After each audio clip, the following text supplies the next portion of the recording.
जनाब सादर हजीन मजलिस और मेरे प्यारे साथियों अस्सलाम वालेकुम और रहमतुल्लाहि व बरकातुहू।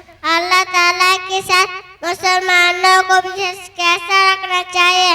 अल्लाह ताला एक है, अल्लाह ताला ही इबादत के लायक है, अल्लाह ताला ही बंदगी के लायक, उसका कोई शरीक नहीं। वो हर बात को जानता है, कोई चीज उससे छुपी नहीं। वो बड़ी ताकत और कुदरत वाला है। उसी ने जो मेरा आसमान चांद सूरज सितारे फरिश्ते आदमी तमाम जानों को पैदा किए, वही तमाम जानों का मालिक है। वही मारता है, वही जलाता है, वही तमाम मखलूक को रोजी देता है। अल्लाह ना खाता है, ना पीता है, ना सोता है। वो हमेशा से है और हमेशा रहेगा।